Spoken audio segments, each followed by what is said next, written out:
Alors les amis, bonjour, bonsoir. Est-ce que aller à l'université est un exercice futile, est une entreprise inutile, une perte de temps, une perte d'argent? Eh bien, cette question ne se pose pas en fait dans les pays francophones, ou du moins en Afrique francophone si vous voulez, parce que vous voyez, nous sommes des élitistes. Il faut être fonctionnaire, il faut avoir un bac, une maîtrise, un doctorat, n'importe quoi. Si vous travaillez ce que nous appelons blue collar, donc vous travaillez comme menuisier, comme électricien, comme plombier, vous êtes rien. Quand bien même vous gagnez trop d'argent, assez d'argent et beaucoup d'argent, beaucoup plus que quelqu'un avec une licence, si vous n'en avez pas, vous êtes inférieur. Mais ce que j'ai remarqué dans l'Occident, c'est que on privilégie en fait les compétences. Surtout pour les gens qui ont fait des métiers comme l'électricien, le plombier, etc. Ils gagnent beaucoup plus d'argent que la plupart des gens qui ont des certificats de l'université. Alors la question commence à se poser, surtout dans les pays anglophones, où d'abord, par exemple, comme en Amérique, il est trop cher d'étudier à l'université. Nous avons des jeunes gens qui ont terminé les arts libéraux, comme c'est pas la philosophie, l'histoire, la géographie, la sociologie, n'importe quoi.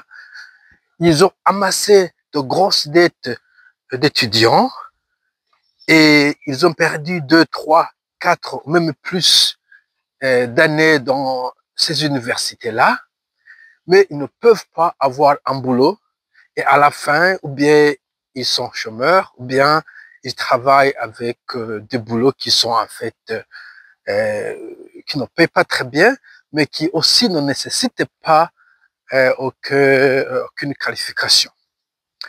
Et la question a commencé à être posée si donc aller à l'université est complètement inutile.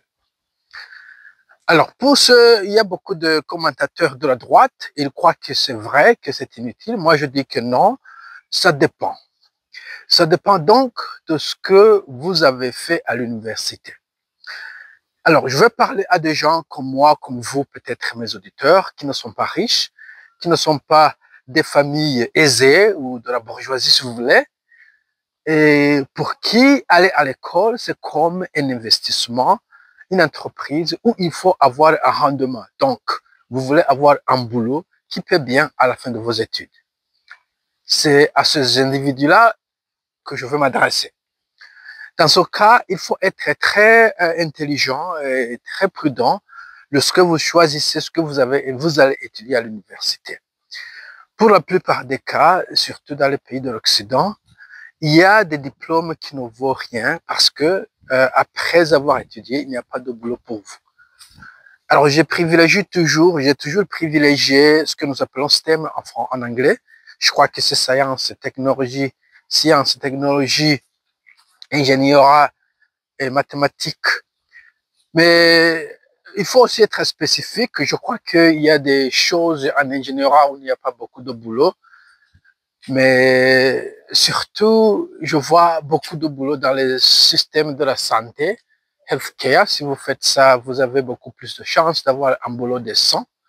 Vous pourrez être infirmier ou docteur en physiologie, n'importe quoi.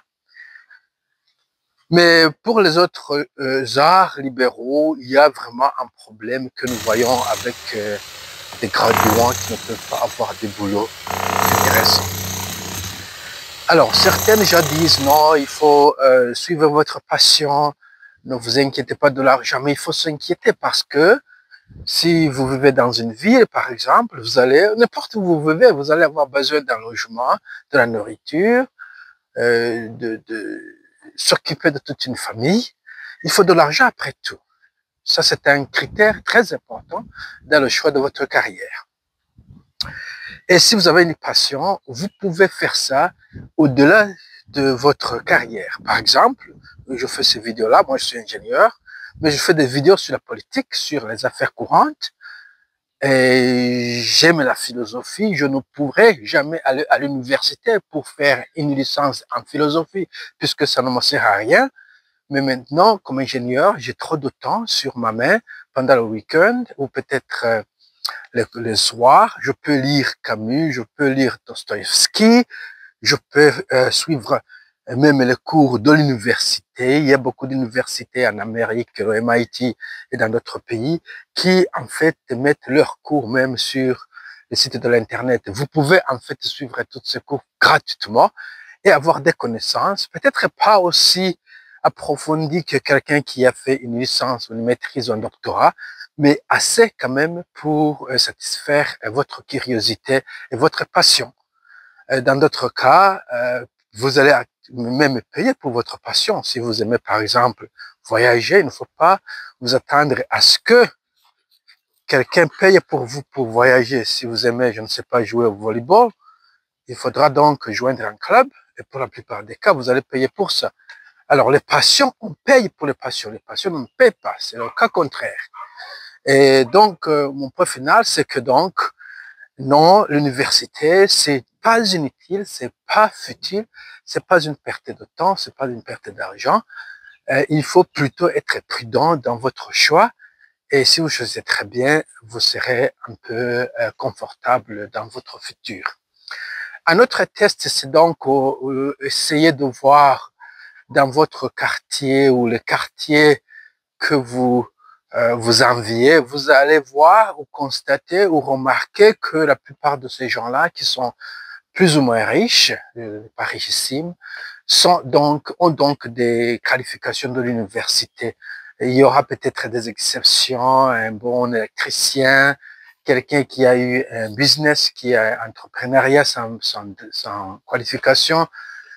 Mais pour la plupart des cas, ce sont des docteurs qui ont fait les études de la médecine, ce sont des comptables qui ont pris le temps de faire l'université en comptabilité, ce sont des ingénieurs de différentes catégories, etc., etc. Alors, le verdict, c'est qu'il faut plutôt choisir une carrière qui est lucrative, du moins, mais au moins qui est employable, où vous pouvez aisément avoir un boulot. Cela peut-être peut aussi dépendre de votre entourage ou peut-être de votre environnement. Dans certains pays, il se peut que peut-être il y a beaucoup de besoins d'enseignants